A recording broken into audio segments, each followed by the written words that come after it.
Son las 8. Radio del Principado de Asturias, RPA, Asturias Hoy, primera edición.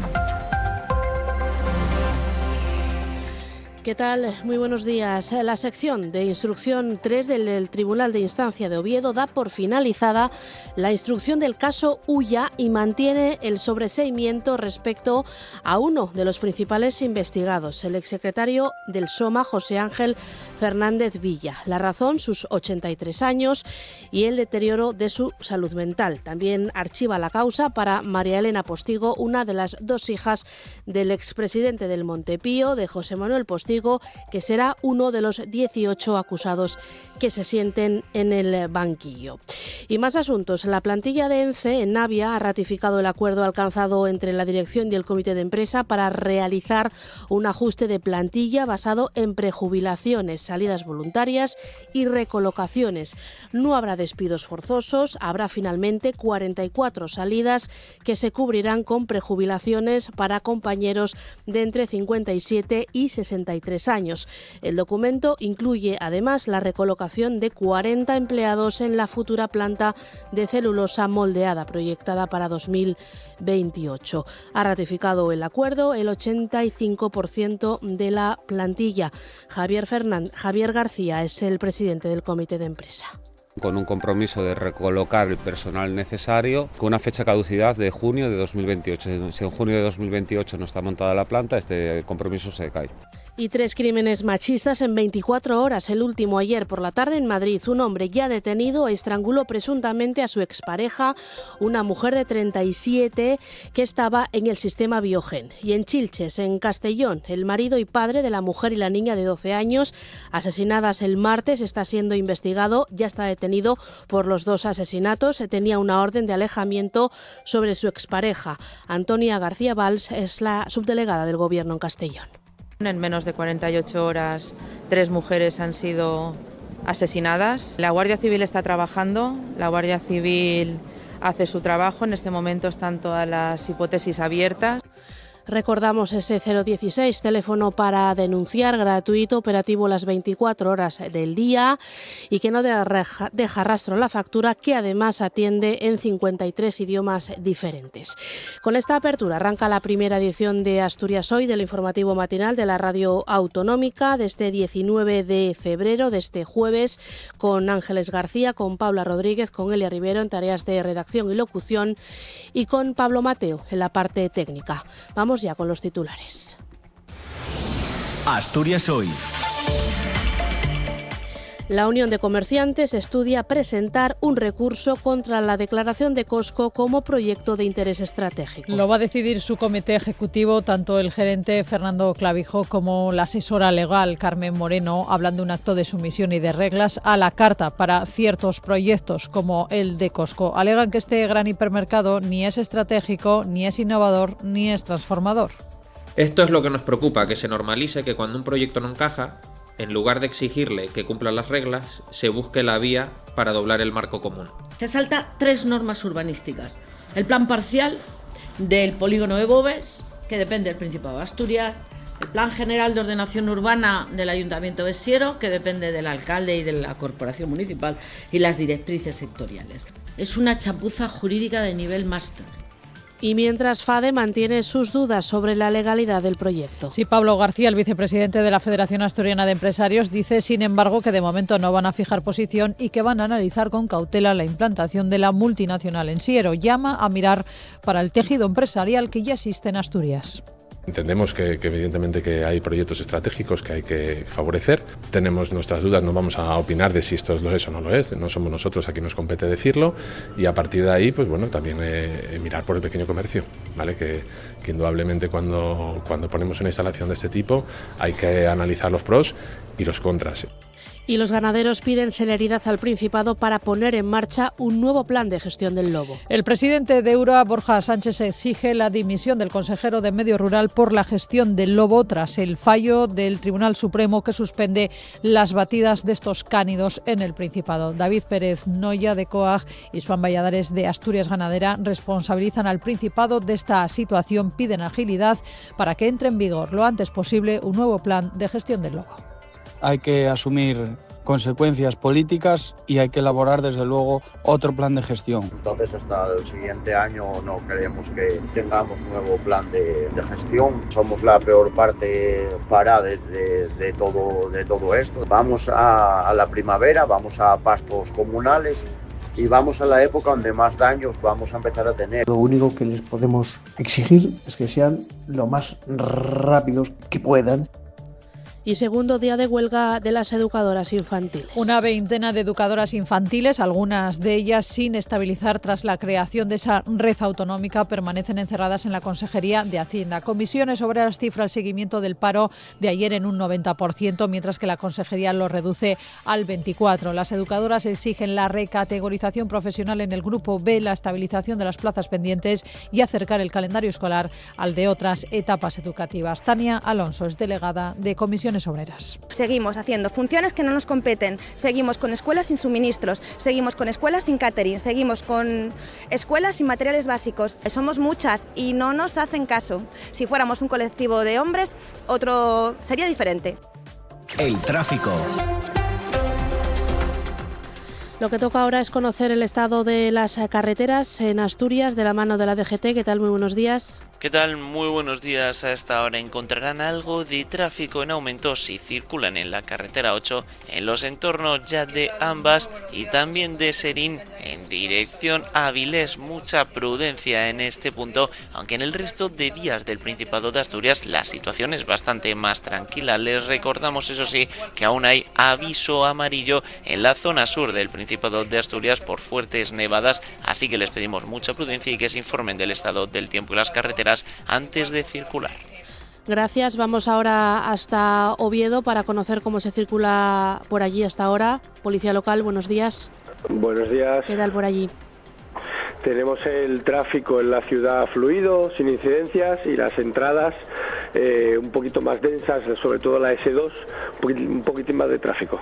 Gracias, Oviedo. No tenemos conexión con Gijón, vamos directamente hasta Avilés. Policía local, muy buenos días. Buenos días. ¿Qué tal por allí? En estos momentos tenemos circulación escasa, sin ninguna incidencia, caro señor. Gracias, vamos con el tiempo. El tiempo. Previsión con David Arango, ¿qué tal? Muy buenos días.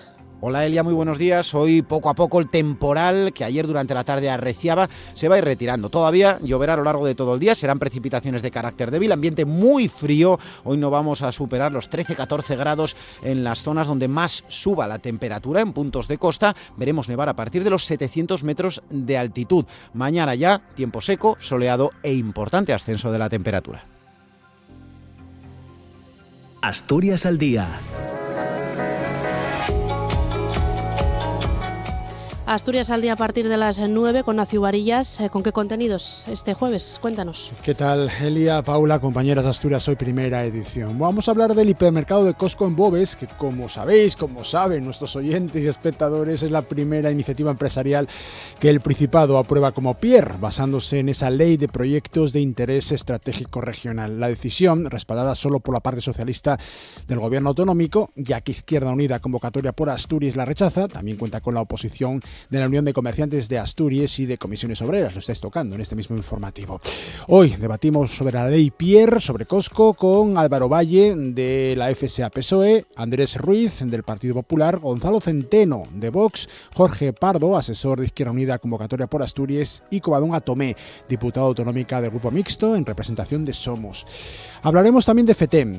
Se inaugura el sábado, también tuvisteis a sus responsables en este mismo informativo hace unas semanas. A lo largo de una semana, Sisión se convierte en el epicentro europeo de las artes escénicas para niños, niñas y familias. Idoia Ruiz de Lara y Verónica Rodríguez estarán con nosotros. Y el domingo se celebra en toda Asturias, en los 78 municipios, la 8ª marcha solidaria Corre con Galván, en solidaridad con esta asociación que lucha contra el cáncer infantil. Lena Arcoch y Carmen Toribio, presidente y vicepresidenta respectivamente de Galván, estarán con nosotros para finalizar el Asturias al día de este jueves. Elia. Gracias, Nacio. Buen día. Hasta mañana. Muchas gracias. Están escuchando Asturias Hoy, primera edición.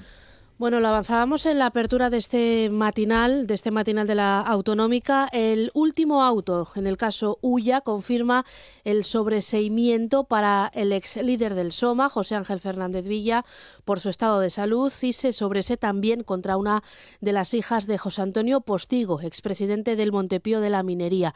El procedimiento continúa, sin embargo, para 18 investigados, entre ellos el propio Postigo, la familia del ex líder del SOMA, el constructor del geriátrico de Felechosa, el exalcalde de Ayer y el exconcejal de Urbanismo. La jueza da por finalizada, como decimos, la instrucción. Nos lo cuenta Clelia Antuña.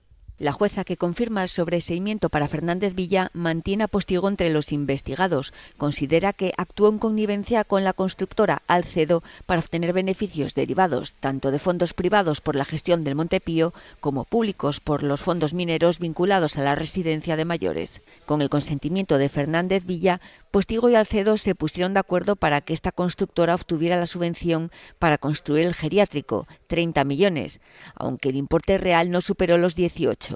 El auto señala irregularidades en la aprobación del proyecto y también urbanísticas, siendo determinante, señala, la voluntad de Villalta como alcalde de Ayer y de Moreno como concejal de urbanismo, que no paralizaron las obras a pesar de las irregularidades. Apunta el auto a que el desvío de los fondos mineros se hacía con facturas falsas, simuladas y con el cobro de comisiones a proveedores. Sitúa al asesor fiscal como una pieza relevante en el entramado al vincular las regularizaciones fiscales que hizo del dinero de Villa y de Postigo con las ganancias obtenidas con las comisiones y beneficios por la obra, y relaciona ese dinero con las irregularidades en la construcción de la residencia. El auto mantiene el sobreseimiento para José Ángel Fernández Villa por su estado de salud y se sobresee contra una de las hijas de Postigo, María Elena Postigo, al no encontrar indicios de su participación. 18 personas irán finalmente a juicio. Y la Policía Nacional ha detenido a 3 personas como presuntas autoras de un delito de riña tumultuaria y lesiones en relación con la reyerta registrada el pasado día 11 de febrero en Langreo, en la que falleció un hombre.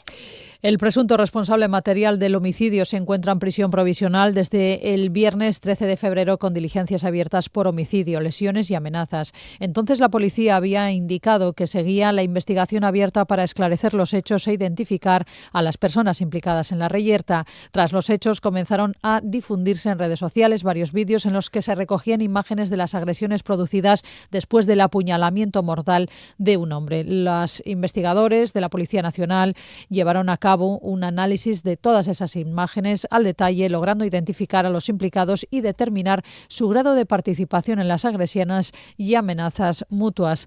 Hay por el momento 3 detenidos. Y la Unión de Comerciantes, lo comentábamos antes, estudia presentar un recurso contra el acuerdo del Consejo de Gobierno que declara proyecto de interés estratégico a Costco y defiende esa entidad que todos los comercios se rijan por las mismas reglas.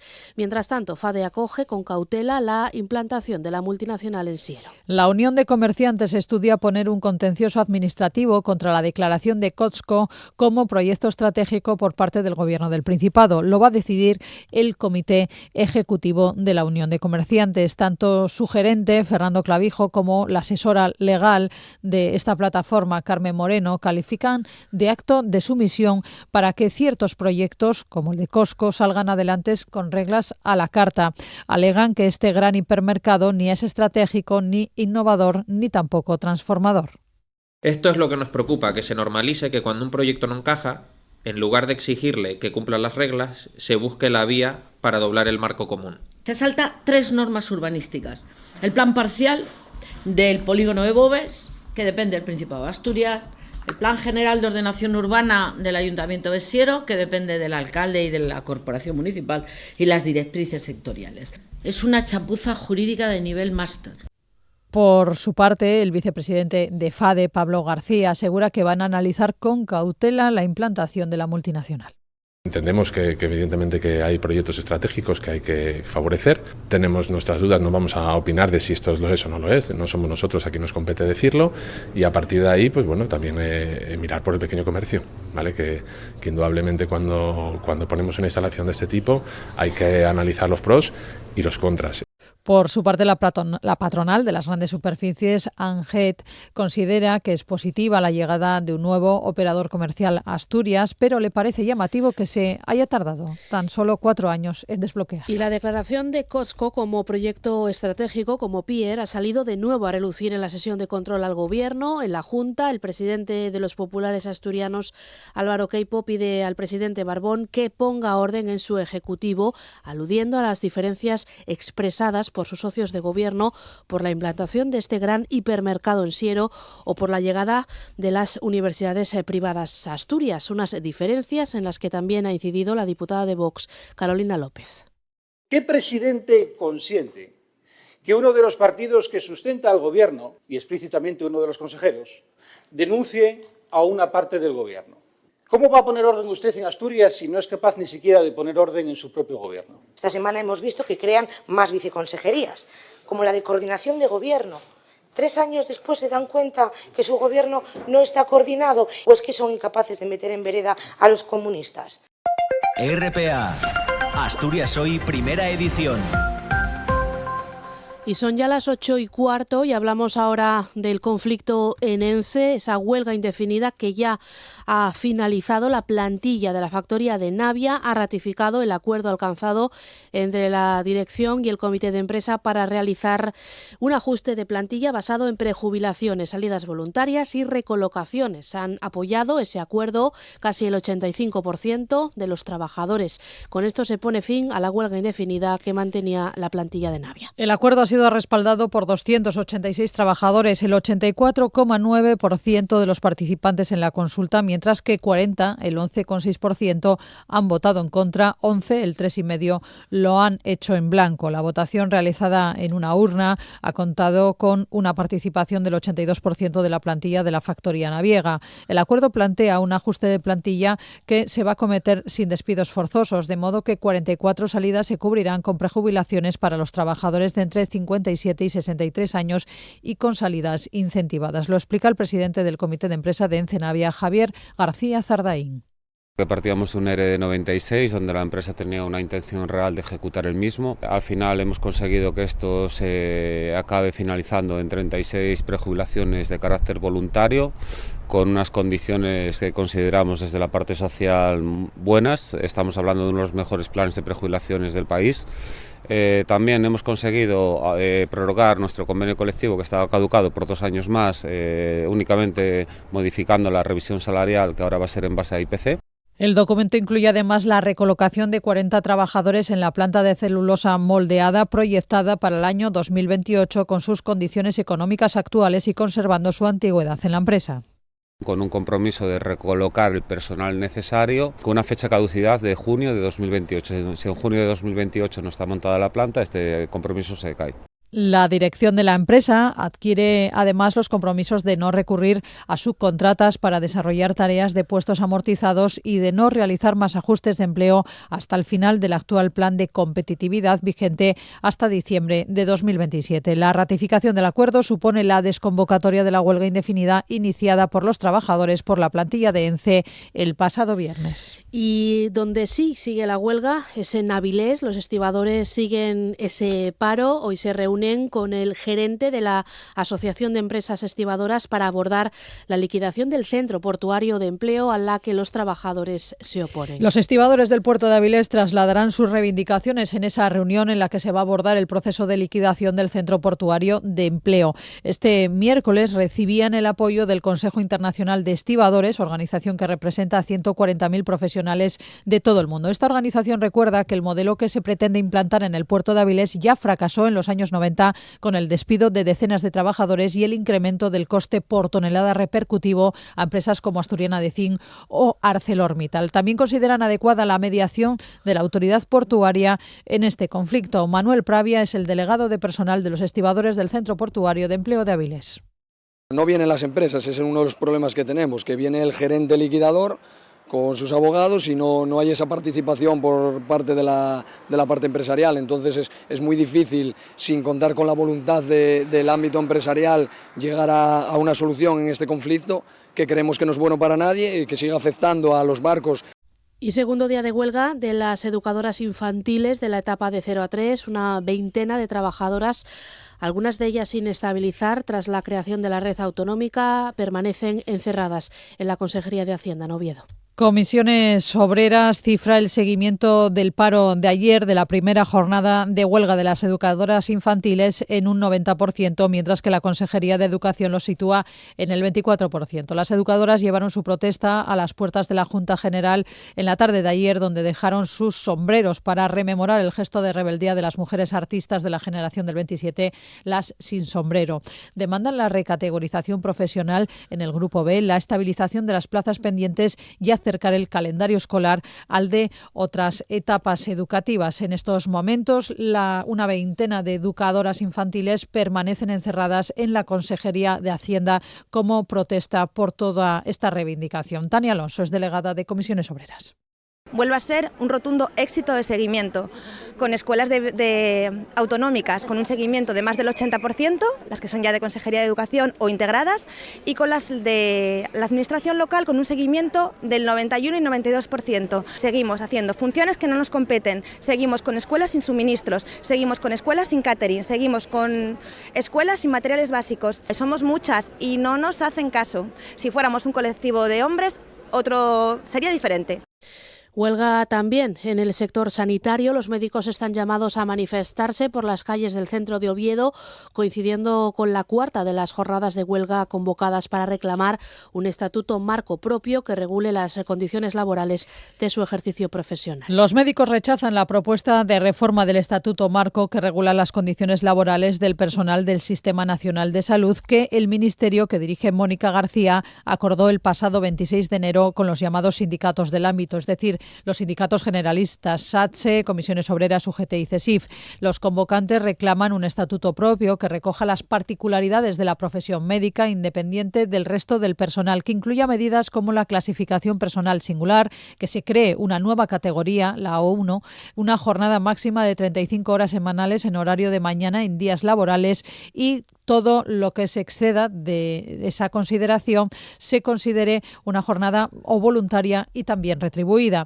Piden también que las guardias sean voluntarias, una jubilación anticipada voluntaria total o parcial o la prohibición de la movilidad forzosa. Los médicos aseguran que protestan para mejorar el sistema y que haya mejor calidad asistencial, aunque los paros de los médicos están generando un aumento de las listas de espera en el sistema de salud del Principado. Y no dejamos de hablar de sanidad porque el Hospital San Agustín de Avilés organiza una jornada sobre el valor de los cuidados paliativos y del acompañamiento al final de la vida, en la que se informará sobre los recursos que ofrece el área sanitaria para apoyar a las personas en estas circunstancias. Van a hablar de la muerte sin miedo, de aceptarla como parte natural de la vida.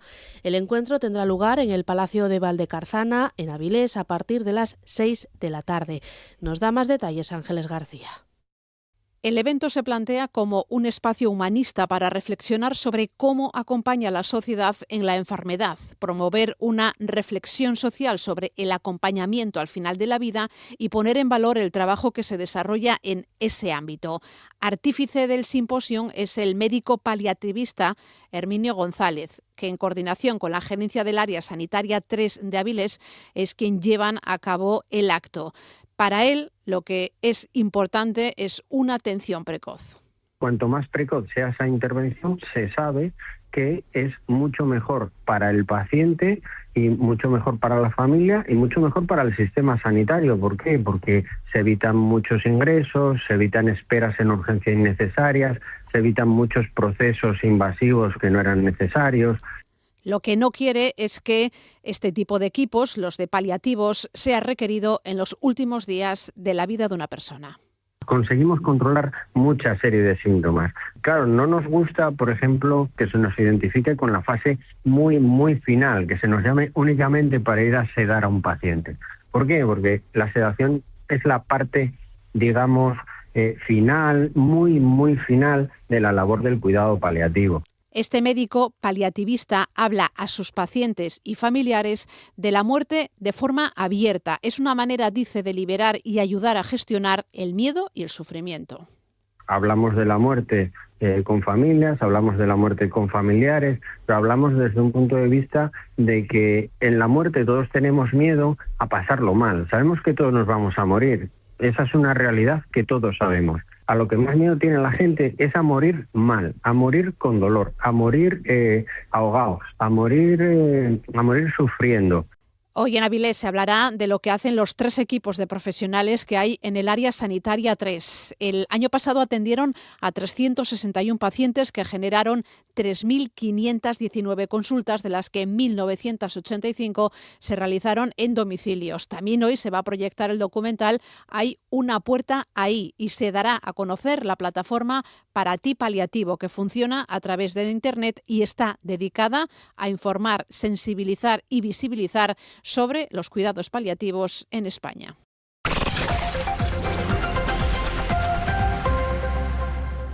Continúan las reacciones a la sentencia del Tribunal Supremo que anula las batidas de lobos en Asturias. Para el secretario de Estado de Medio Ambiente, ese fallo contra el plan de control de la especie del Principado consolida el principio de coexistencia entre especies y el equilibrio ecológico. Hugo Morán reconoce que el sector ganadero se ha sentido abandonado y asume que no puede recaer en ellos toda la responsabilidad de la conservación del lobo. Tiene más datos Carlos Sobrín. Para el secretario de Estado de Medio Ambiente, la sentencia aboga por la coexistencia entre humanos y lobos, ya que la erradicación de cualquier especie supondría el caos. Hugo Morán apela a las administraciones para garantizar el equilibrio en la convivencia. Parece que lo que se intenta trasladar es que o lobos o ganadería, porque son incompatibles entre sí, es evidente que no vamos a llegar a ningún sitio. El exterminio de una actividad o el exterminio de una especie a lo que nos conduce es inmediatamente a un conflicto social muy difícil de gestionar. Defiende que es perfectamente viable garantizar la ganadería extensiva con el lobo. En todo caso, cree que no debe recaer en el ganadero el peso de la conservación de especies. No puede hacer recaer sobre un colectivo concreto de la sociedad el coste de la preservación de una especie. Eso es así. Y no es menos cierto que en muchos casos el sector ganadero se ha sentido abandonado por parte de las administraciones. Morán afirma que la estrategia estatal de conservación del lobo incluye dotación presupuestaria que garantiza de largo la capacidad de compensar a los ganaderos. Además, ha criticado lo que considera gran cantidad de desinformación interesada en todo este proceso. Y mientras la Unión Rural Asturiana exige la dimisión del consejero de Medio Rural por su gestión del lobo tras ese fallo del Supremo que suspende, como decimos, batidas de la especie. COAG y Asturias Ganadera, por su parte, responsabilizan al Principado y piden celeridad para que entre en vigor lo antes posible un nuevo plan de gestión de la especie. Los sindicatos agrarios reclaman responsabilidades políticas por la gestión del lobo que ha hecho el Principado y piden la salida del consejero de Medio Rural después de la sentencia del Tribunal Supremo que ha anulado el programa anual de control del lobo de 2022 y 2023 al estimar el recurso presentado por la Asociación para la Conservación y Estudio del Lobo Ibérico, ASCEL, que inicialmente fue desestimado además por el Tribunal Superior de Justicia de Asturias. La sentencia anula las batidas de lobos en el Principado y ante este nuevo escenario el presidente de EURA, Borja Sánchez, asegura que el consejero debe asumir responsabilidades. Nos han bombardeado con que jurídicamente el plan de gestión en Asturias era robusto, que a pesar de haber varias impugnaciones por parte de ecologistas nunca fueron capaces de tumbarlo y el consejero siempre se ha apoyado en la seguridad jurídica del mismo. Creo que este revés debe tener consecuencias políticas porque donde el índice de ejecución del plan no es óptimo, ahora se paraliza por completo. Por lo tanto, hay que asumir consecuencias políticas y hay que elaborar desde luego otro plan de gestión. COAG espera, por su parte, a la reunión que van a mantener con la Consejería de Medio Rural el próximo lunes, en la que el Principado les comunicará la creación de un nuevo plan de gestión del lobo, aunque prevén que no esté operativo hasta el año que viene. El secretario general de COAG Asturias, David Pérez Noya, asegura que la cabaña ganadera asturiana queda desprotegida. Van a modificar el plan de gestión, lo que tienen que modificar es un decreto.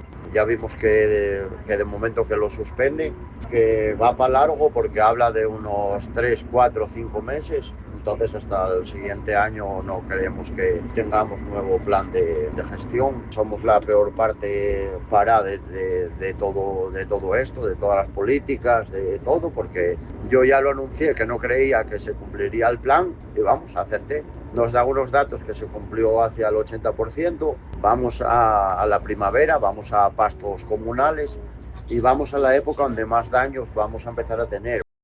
Asturias Ganadera considera que el Gobierno del Principado tiene responsabilidades en esa gestión que ha hecho del lobo. El portavoz Joan Valladares pide celeridad en los plazos para que entre en vigor un nuevo plan de gestión del lobo. Esta situación deriva de que los diputados y senadores asturianos del Partido Socialista votaron a favor de la inclusión del lobo. Si eso no hubiera ocurrido, no habría venido después todos estos trasiegos y problemas, y el gobierno asturiano pues tiene mucha culpa de lo que hay, porque pertenecen a un partido en donde tenían que haber presionado para que esto no fuera así. Lo único que les podemos exigir es que sean lo más rápidos que puedan y que no anden con historias y que lo resuelvan cuanto antes. Por su parte, la organización agraria Asaja ha pedido a la Comisión Europea que le exija a España el envío del Censo Nacional del Lobo actualizado ante el incumplimiento del Gobierno español, dicen, para actualizarlo y remitirlo. RPA, Asturias Hoy, primera edición.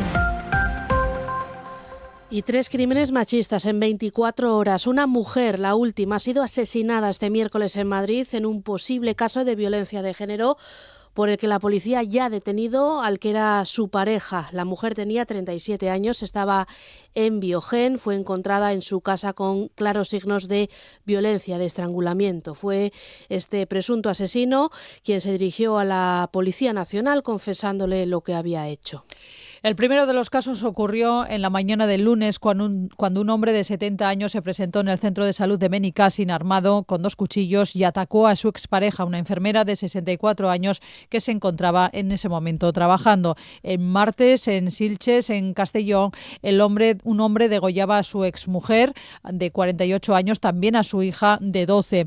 El hombre había sido detenido en el primer momento por el quebrantamiento de una orden de alejamiento que tenía en vigor sobre la mujer. Ahora además ha sido acusado de ese doble crimen y se le imputan 2 presuntos asesinatos. Antonio García Valls es la subdirectora del Gobierno de Castellón. En menos de 48 horas 3 mujeres han sido asesinadas. La Guardia Civil está trabajando, la Guardia Civil hace su trabajo, en este momento están todas las hipótesis abiertas. Es cierto que está detenido porque tenía una orden de alejamiento que quebrantó en lo que es la prohibición de comunicación, porque cuando se decreta una orden de alejamiento implica tanto el acercamiento presencial como la prohibición de comunicaciones.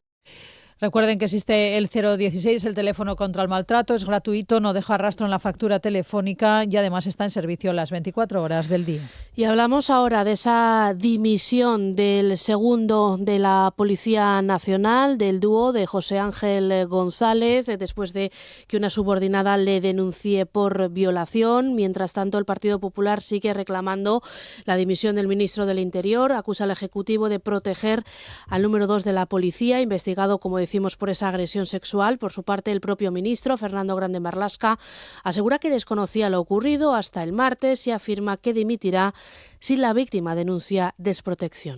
Sí, Grande Marlaska niega que tuviera conocimiento de esa denuncia. Dice que no se conoció, que no tuvieron conocimiento de esa denuncia hasta el propio martes, día 17 de febrero. Afirma que solo va a dimitir si la víctima denuncia desprotección.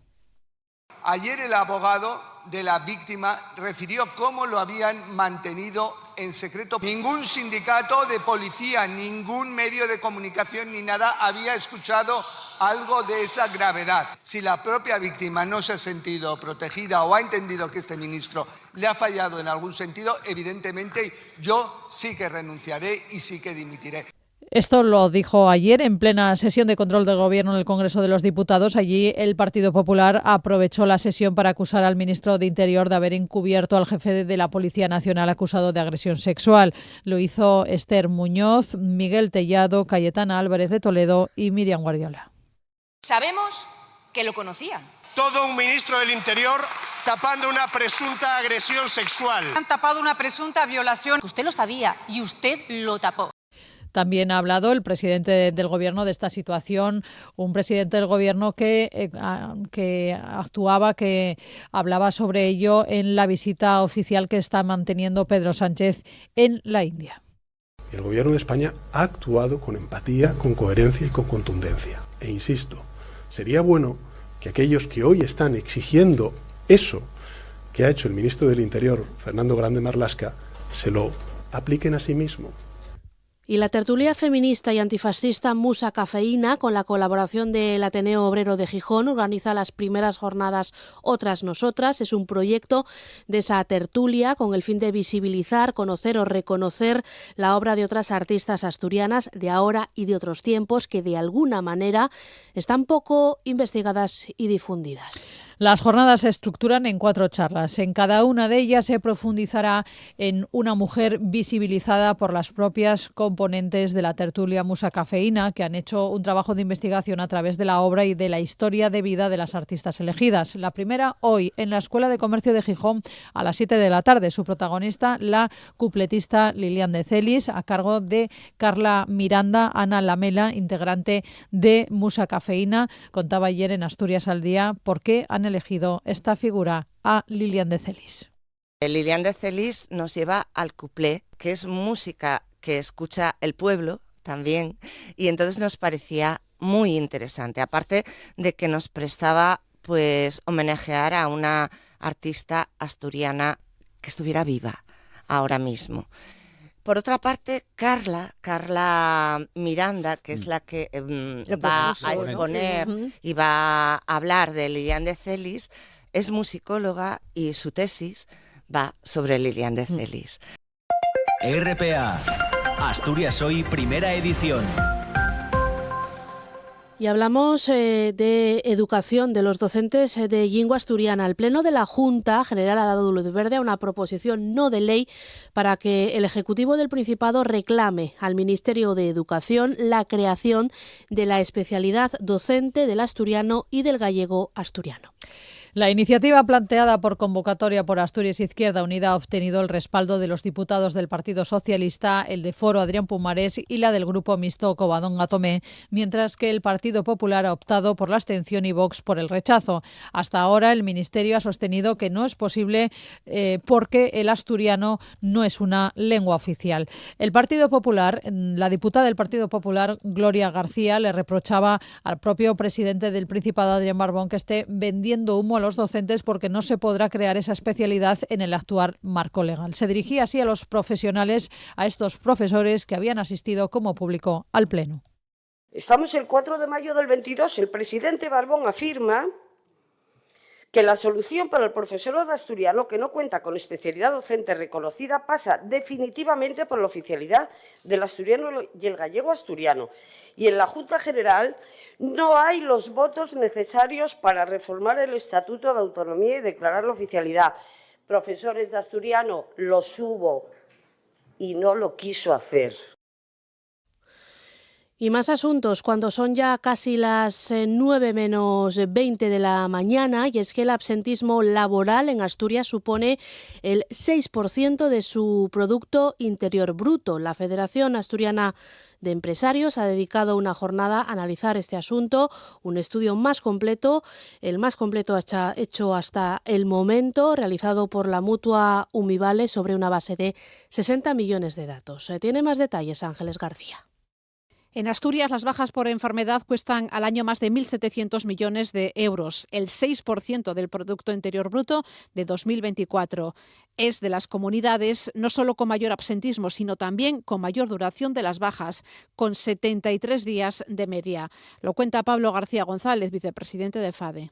En un entorno de escasez de personas, que es lo que estamos viviendo ahora mismo en las empresas, pues el problema se agrava más aún, ¿no? Porque cuando tienes 2 personas de baja y vas al mercado laboral y no encuentras una persona para sustituir o cubrir esa baja, tienes un problema estructural y de viabilidad de negocio. Umivale, mutua colaboradora de la Seguridad Social, ha analizado 60 millones de bajas por enfermedad entre 2016 y 2023 en España, que es el país con más absentismo laboral de toda Europa. Detecta que el problema empeora en todos los sectores laborales. Manuel Páramo es director de la zona noroeste en Umivale Activa. Yo creo que es un problema de Estado, más que de una entidad en concreto, es un problema de Estado. Los empresarios piden mayor coordinación entre el sistema de salud, las mutuas y las empresas. El absentismo supone el segundo mayor gasto del Estado después de las pensiones. Están escuchando Asturias Hoy, primera edición.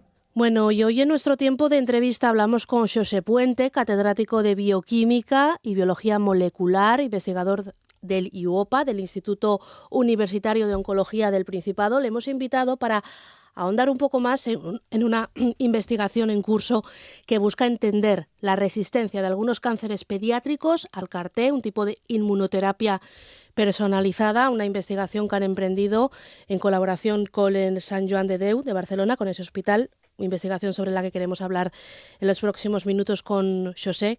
¿Qué tal? Buenos días. Hola, buenos días. Por contextualizar, ¿qué es lo que queréis averiguar? ¿Cuál es la base, el objetivo de esta investigación? Cuéntanos. Bueno, las nuevas terapias que se han desarrollado, ¿no?, contra distintos tipos de leucemia y de linfoma son terapias totalmente revolucionarias que en lo que se basan es en coger células T del paciente, que son normalmente las células del sistema inmune que atacan cuando tenemos virus o cuando tenemos bacterias, ¿no?, pues ahora las podemos reprogramar y que ataquen a las células tumorales, ¿no? Y entonces esto ha supuesto una transformación total de cómo se aborda el tratamiento a algunos pacientes que antes no tenían ninguna otra opción terapéutica, ¿no?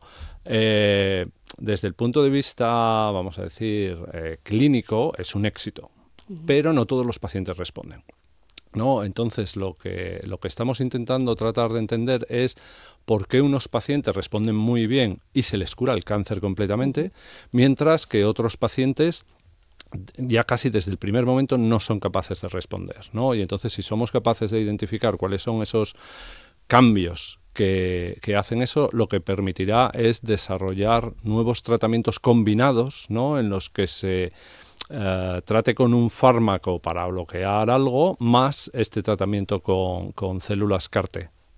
Esta investigación se circunscribe a los cánceres pediátricos. ¿Es extrapolable esta investigación a la población adulta? Sí, en la población adulta pasa lo mismo. Lo que pasa es que los tumores pediátricos son un poco distintos, ¿no?, en el sentido de que nosotros, vamos a decir, vamos creciendo, ¿no?, a lo largo de la vida, pero llega un momento en el que ya somos adultos y ya nuestras células no se desarrollan mucho más, ¿no?, y estamos estables, por decirlo así, ¿no? Mientras que en el caso de los niños, lo que ocurre es que las células están desarrollándose, ¿no? Entonces hay un desarrollo que eso influye también en cómo se desarrolla el tipo de tumor, porque hay veces que nos cambia de un tumor a otro tipo de tumor, ¿no? Entonces es necesario entenderlo, pero muchas veces cosas que identificamos en tumores adultos son aplicables a los pediátricos y viceversa, ¿no? Entonces nosotros esperamos que lo que conozcamos ahí nos sirva para aplicarlo también a algunos tumores adultos. ¿En qué fase estáis de la investigación? Decíamos en colaboración con el Hospital de Barcelona, con el Sant Joan de Déu. ¿Cuál es la fase? ¿En qué exactamente va a consistir vuestra colaboración? Vale, pues nosotros, nuestro grupo aquí en el IUOPA y en la Universidad de Oviedo, lo que hemos desarrollado a lo largo de prácticamente los últimos 20 años son tecnologías que nos permiten analizar los genomas de las células tumorales, ¿no?, y ver qué alteraciones hay, ¿no? Pues hay veces que son mutaciones que nos cambian una base por otra base, otras veces son alteraciones grandes que falta un cromosoma entero o que 2 cromosomas se rompieron y se fusionaron mal, ¿no? Y esta tecnología es muy importante para la medicina de precisión. Entonces, la colaboración que hemos establecido con el Sant Joan de Déu es precisamente esa, ¿no? O sea, nosotros, por ejemplo, pues somos universidad, no tenemos pacientes, ¿no? Y aquí en Asturias tampoco hay ningún centro que sea centro de referencia para tumores pediátricos, que es uno de los principales problemas que hay para el estudio de los tumores pediátricos, es que la incidencia es, por suerte, mucho más baja que en los tumores de adultos, ¿no? Entonces hay tan pocos casos, o sea, aquí en Asturias, para hacernos un ejemplo, puede que haya 10 al año. ¿no? Entonces, claro, eso no da para que haya un especialista, ¿no? Porque además decimos 10 al año, pero un par de ellos, o sea, 3 o 4 van a ser leucemias, un par de ellos van a ser linfomas, otros van a ser neuroblastomas o meduloblastomas.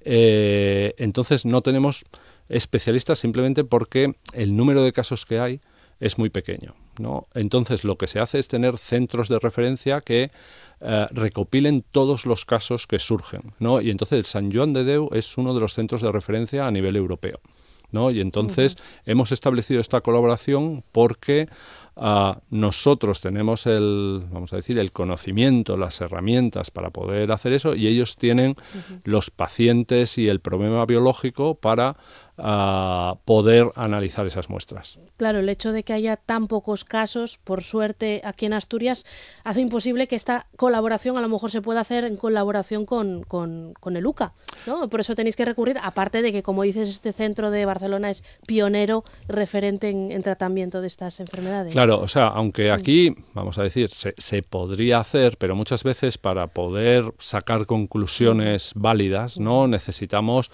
tener un número de casos, imagínate, podemos necesitar 20 casos para hacer algo o 40 casos. Para hacerlo aquí, a lo mejor para tener 40 casos de un tipo de leucemia concreta, igual necesitaríamos esperar 10 o 20 años, ¿no? Mientras que esta otra colaboración lo que nos va a permitir es que en cuestión de un año podamos conseguir esos casos, porque ellos son capaces de aglutinar casos de toda España. Y la idea finalmente es pues elevar de alguna manera la tasa de supervivencia, la efectividad de los tratamientos. Yo entiendo que en este caso siempre hay que comunicar con mucha cautela, con mucha sensibilidad, con mucha prudencia, porque estamos hablando de, da igual que sean 10 casos, son 10 familias, 10 niños, sí. Pues que este tipo de hitos científicos hay que comunicarlos con prudencia, ¿no? A ver, nosotros siempre somos extremadamente cautos, ¿no? A la hora de decir lo que estamos haciendo, ¿no? Lo que estamos haciendo es intentando conocer qué es lo que pasa, ¿no? Y ciertamente, muchas veces esta búsqueda del conocimiento nos permite avanzar algo, ¿no? Y tener, por ejemplo, algún marcador, ¿no? Que permita diagnosticar mejor la enfermedad, o diagnosticarla temprano, o que sea un marcador pronóstico y que los equipos clínicos digan, si este paciente tiene este tipo de mutación, no le podemos dar este tratamiento porque ya sabemos que no funciona. Tenemos que ir a otro tratamiento, a lo mejor a un trasplante de médula o a otra cosa así, ¿no? Pero lo que es cierto es que todo esto suponen pequeños avances que no suelen dar un paso atrás, ¿no? Sino que ha constituido un avance. Y no decimos que vayamos a curar el cáncer ahora, pero a mí lo que siempre me gusta recordar es que el cáncer es algo que por desgracia afecta a prácticamente todas las familias, ¿no? Pero es muchísimo mejor que te diagnostiquen de cáncer ahora que hace 5 años. Y será mejor que te diagnostiquen dentro de 5 años que ahora mismo, ¿no? ¿Por qué? Porque se va avanzando y hay veces que los avances no los visualizamos, parece que son avances muy pequeños, pero hay veces que cambian dramáticamente, ¿no? Algunos de los tumores que antes eran totalmente intratables y ahora tienen una tasa de curación relativamente elevada para lo que se tenía hace poco. Te preguntaba por esto de la comunicación científica, porque hace unas semanas Mariano Barbacid hacía pública esa investigación relativa al cáncer de páncreas en ratones. Desde el Centro Nacional de Investigaciones Oncológicas decían que habían recibido incluso llamadas de personas, pues lógicamente esperanzadas en esta investigación que está todavía acotada a ratones, a roedores. Entonces, de ahí la importancia, José, de comunicar con cautela, respetar los tiempos y pues no levantar a lo mejor expectativas más allá de la evidencia científica y del paso a paso de vuestro trabajo, en este caso en el IOPA.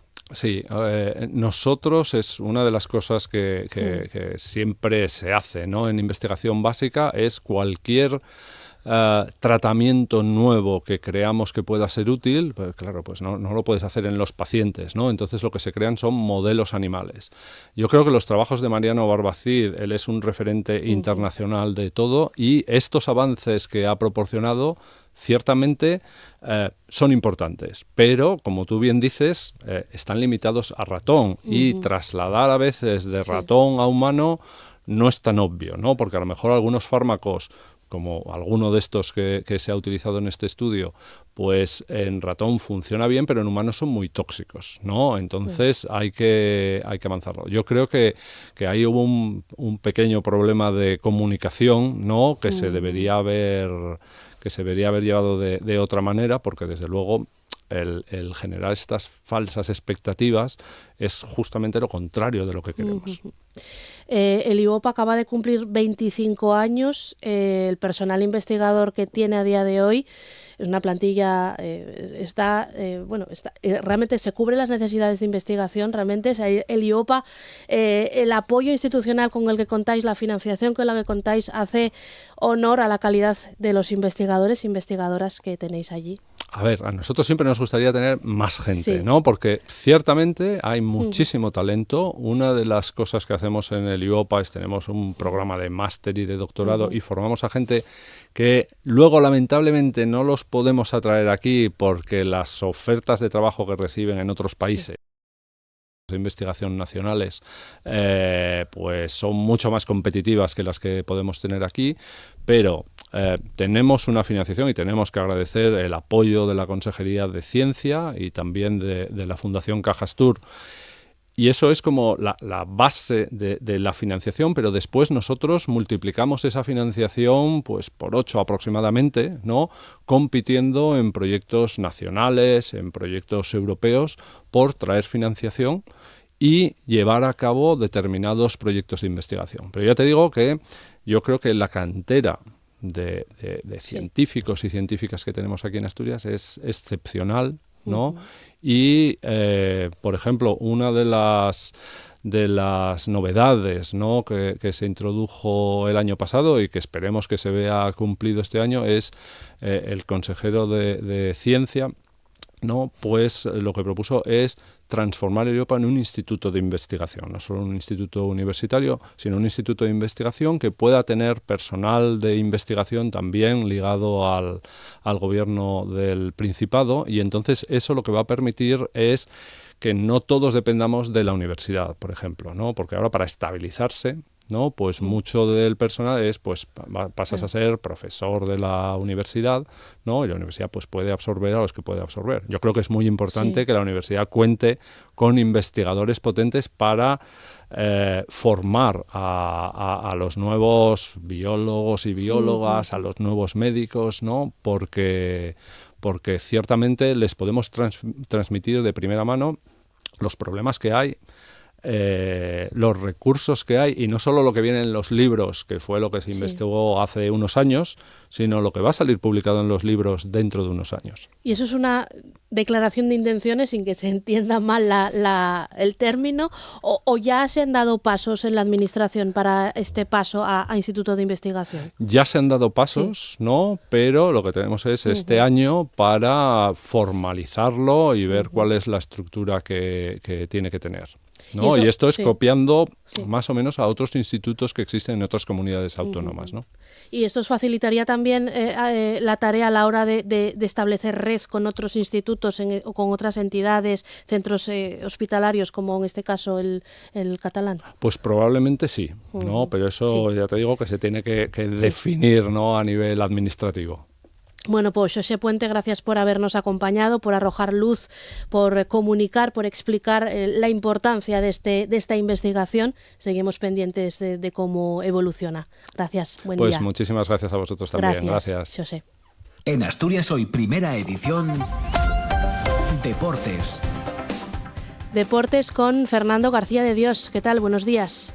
¿Qué tal, Elia? Muy buenas. Nico Fonseca podría firmar su primera titularidad con el Real Oviedo. El centrocampista uruguayo se postula para sustituir al sancionado Santiago Colombato en el partido del sábado a partir de las 2 ante la Real Sociedad en Anoeta de Donker. Y Cazorlas son las otras dos opciones que baraja Guillermo Almada. Los azules llegan a la cita a 9 puntos de la permanencia. Escuchamos al defensa costamarfileño Bailly.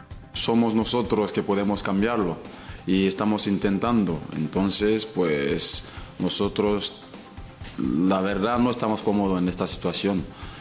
Pero como no hay otra cosa que hacer, es trabajar y ver lo que podemos sacar más adelante. Y Lo que hay ahora es el partido siguiente contra la Real. Estamos trabajando esta semana y a ver lo que podemos hacer y darlo todo para sacar punto al fin de semana.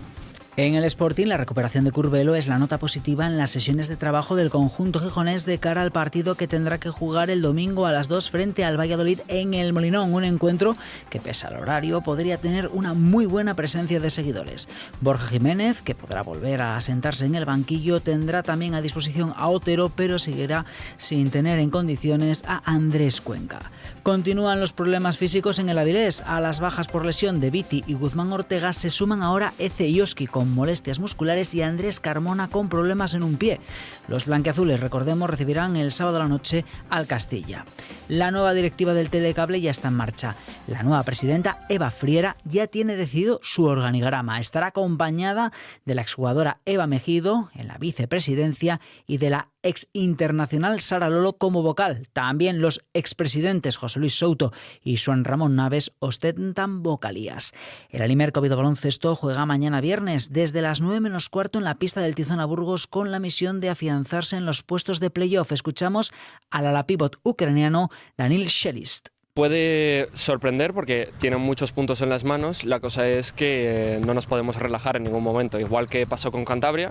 Yo creo que es más o menos el mismo perfil de que a la mínima que te relajes ellos entran en el partido y no podemos permitir eso, es decir, tenemos que estar los 40 minutos concentrados y no como en algunos partidos que se nos va en algunos minutos la concentración y nos remontan la ventaja que habíamos ganado. Y al bádminton Asturias se le ha complicado la permanencia en la división de honor. Al conjunto gijonés le restan 2 partidos y necesitaría ganar ambos y ver cómo quedan los enfrentamientos directos para evitar el play-down que se jugará en abril. Este sábado recibe al San Fernando Valencia. Claudia Leal es una de las jugadoras del equipo gualdinegro. Un rival directo nuestro, va a ser un encuentro muy duro, muy difícil. Sí que es verdad que a la ida conseguimos llevarnos la victoria, pero no somos favoritos para nada. Creo que es un encuentro muy igualado y que se determinará por pequeños detalles. Asturias Hoy, en clave económica. Nos acercamos ya a las 9 de la mañana, parada ahora para la bolsa con José Antonio Antuña de Renta 4. ¿Qué tal? Buenos días. ¿Qué tal, Elia? Buenos días. ¿En qué ponemos hoy el ojo? Bueno, pues de mano vamos a decir que los mercados, después de una sesión muy positiva ayer, pues empiezan con ligeras caídas. Es verdad que en Asia hemos tenido subidas, algunos mercados están cerrados por el año nuevo China, pero los mercados que han abierto han acabado en positivo, pero la sesión ayer en Estados Unidos fue un poco de más a menos. Es verdad que acabaron en positivo en general los índices, pero fue una sesión que terminó lejos de sus máximos intradía. Pero es cierto que el sentimiento de mercado parece que está recogiendo, pues bueno, cierta atenuación en los temores sobre el impacto que estaba teniendo la inteligencia artificial en ciertos sectores y que eran ciertas dudas que había en el mercado durante los últimos meses. Hoy tenemos que poner foco de atención principalmente en Estados Unidos, en datos de encuesta manufacturera, también te conoceremos algún dato de desempleo semanal, y aquí en Europa pues destacar datos de confianza del consumidor. Lectura de 2 referencias que hablábamos ayer que eran importantes. Por un lado, un buen tono de la producción industrial en Estados Unidos, salió un dato muy positivo por encima de lo esperado, y las actas de la FED mostraron un tono, vamos a decir así, más restrictivo. Volvieron a hablar de preocupación más por la inflación y menos por el mercado laboral. Antiguamente pues parecía que la línea iba más a que la economía americana se podía estar parando y eso podía tener su implicación en el empleo, y parece que con estas actas pues vuelven a preocuparse no tanto por el empleo y más por la inflación. Y simplemente destacar 2 cosas. Vamos a tener resultados empresariales importantes también hoy.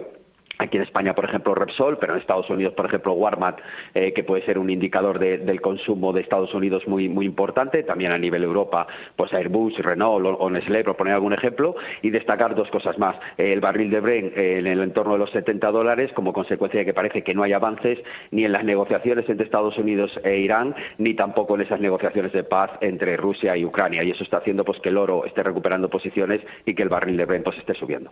Bueno, pues si te parece, mañana comentamos esos resultados. José Antonio, Perfecto. Gracias. Buen día.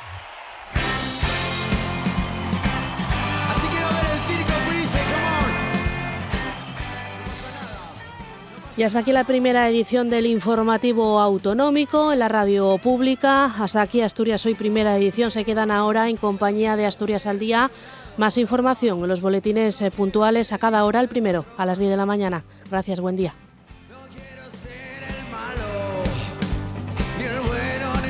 Por favor, no quiero estar encima de ti, dudo que pudiera estar debajo, no tengo prisa por llegar, nunca he cogido un atajo, no quiero ser río ni tampoco ser un barco, no quiero remar y mucho.